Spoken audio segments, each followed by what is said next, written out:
নমস্কার বন্ধুরা, কাকলিস কুকিং শোতে সবাইকে স্বাগত। আজ আমি রান্না করছি পনিরের সম্পূর্ণ নিরামিষ একটা রেসিপি। নিরামিষ দিনগুলোর জন্য বা যে কোনো পুজো অনুষ্ঠানে অনায়াসে আপনারা এটা বানিয়ে নিতে পারেন।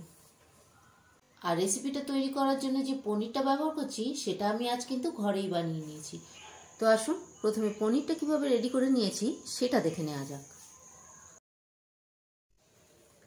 এখানে 1 লিটার দুধ নিয়ে একবার বলকুটিয়ে নিয়ে গ্যাসটা অফ করে দিয়েছি। তারপর লেবুর রস আর জল সম পরিমাণে একসঙ্গে মিশিয়ে নিয়ে আস্তে আস্তে এই দুধের মধ্যে দিয়ে আমি ছানাটাকে কাটিয়ে নিয়েছি। এখন এর মধ্যে চিলি ফ্লেক্স আর কসুরি মেথি মিশিয়ে একটু নেড়েচেড়ে নিয়ে ছানাটাকে ছেঁকে নিয়ে রেক্ট্যাঙ্গেল শেপে ছানাটাকে জমিয়ে নেব। আমি রেক্ট্যাঙ্গেল শেপে এটাকে জমিয়ে নিচ্ছি, আপনারা যে কোনো শেপে চাইলে ছানাটাকে জমিয়ে নিতে পারেন। আর এই পনির তৈরির ডিটেল রেসিপিটা যদি দেখতে চান আমার চ্যানেলেই আপলোড করা আছে, এখানে লিংক দিয়ে দেবো, আমি দেখে নেবেন প্লিজ। এখানে কমপ্লিট দেখাতে গেলে ভিডিওটা অনেক বড় হয়ে যাবে, তাই আমি মোটামুটি একটু এখানে দেখিয়ে দিলাম। তবে কোন ইনগ্রেডিয়েন্টস কত পরিমাণে নিতে হবে তার ডিটেলস কিন্তু আমি এই পনির মেকিং এর ভিডিওতেই বলে দিয়েছি। তো পনিরটাকে যদি এইভাবেই রেডি করতে চান তাহলে ওই পনির তৈরির ভিডিওটা কিন্তু অবশ্যই দেখবেন। তো এইভাবে রেক্ট্যাঙ্গেল শেপেই কাপড়টাকে মুড়ে দিয়েছিলেন যাতে পনিরের শেপটাও রেক্ট্যাঙ্গেল হয়। এখন একটা প্লেটের উপরে রেখে ওপরে বাটির মধ্যে একটা পাথর চাপিয়ে এটাকে জমিয়ে রেখে দিয়েছিলাম 4-5 ঘন্টা।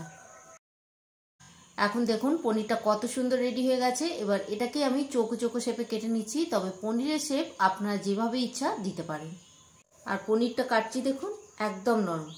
আর বাইরে থেকে কেনা পনিরের চেয়ে ঘরে তৈরি পনির কিন্তু অনেক বেশি টেস্টি হয়। তো আপনারা একবার এইভাবে ঘরে বানিয়ে নিয়ে রেসিপি তৈরি করে দেখতে পারেন। আর এখানে পনিরটা কাটার সময় আমি এক হাত ব্যবহার করেছি কারণ আমার আরেকটা হাতে ক্যামেরা ধরা আছে, তো একটু বেঁকে চেড়ে যাচ্ছে, প্লিজ ক্ষমা করে দেবেন। এই দেখুন পনিরটাকে দেখিয়ে দিই, পনিরের ভেতরটা ওপরটা মোটামুটি চারিদিকেই এই হার্বসগুলো ঢুকে গিয়ে বেশ দারুণ দেখতে হয়েছে, আর এটা কিন্তু খেতেও খুব টেস্টি হয়। তো একবার এইভাবে পনিরটাকে রেডি করে দেখতে পারেন।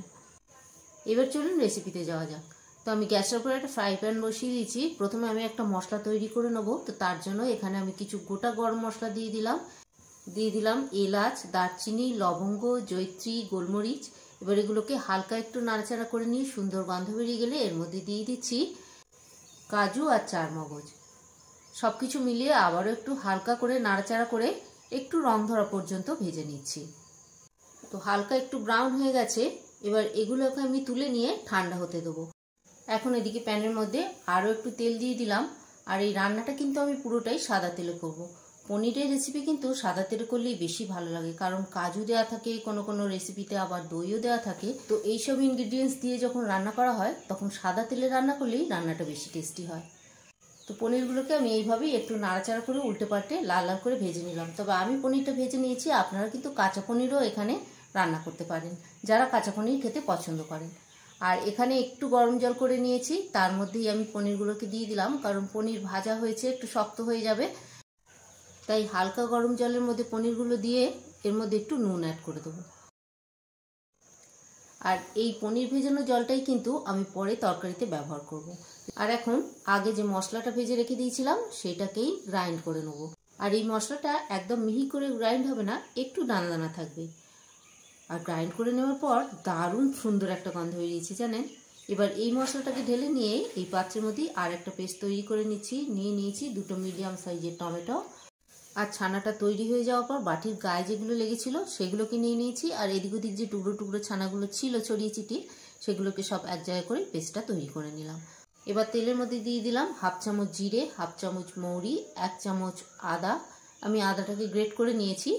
আর দিয়ে দিলাম 4টে কাঁচা লঙ্কা, আমি মাঝখান থেকে কাঁচা লঙ্কাগুলোকে চিড়ে নিয়েছি।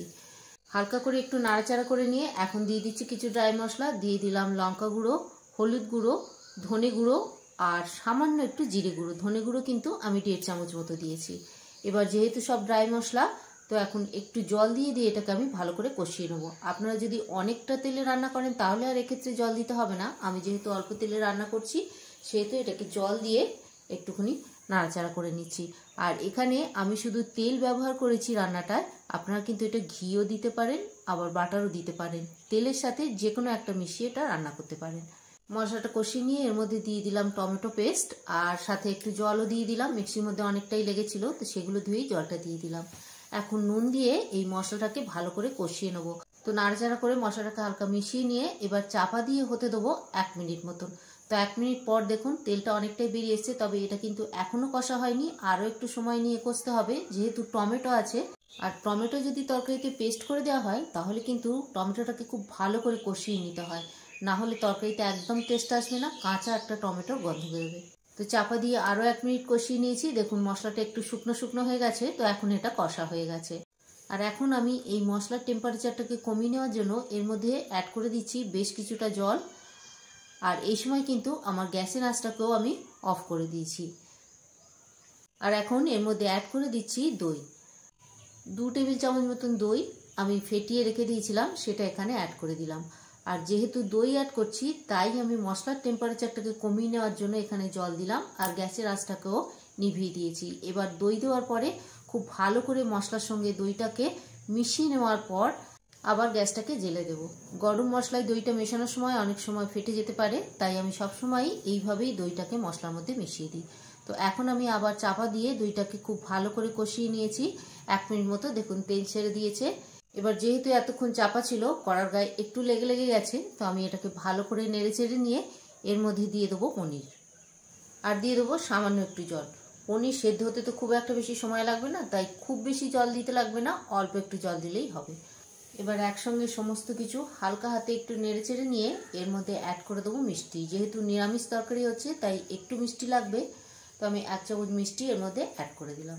আর এর সাথেই এর মধ্যে অ্যাড করে দেবো প্রথমে যে মশলা তৈরি করে রেখেছিলাম সেটা, মানে গোটা গরম মশলা, কাজু আর চারমগজ একসঙ্গে যে মশলাটা রেডি করে রেখেছিলাম সেটা এর মধ্যে দিয়ে দিচ্ছি। যতটা মশলা তৈরি করেছি পুরোটাই কিন্তু এর মধ্যে অ্যাড করে দিলাম। এই মশলাটা দিলে টেস্ট আর ফ্লেভার দুটোই কিন্তু তরকারির মধ্যে দারুণ এসে যাবে। তো সমস্ত কিছু আবারও ভালোভাবে মিশিয়ে নিয়ে চাপা দিয়ে এটাকে ফুটতে দেবো।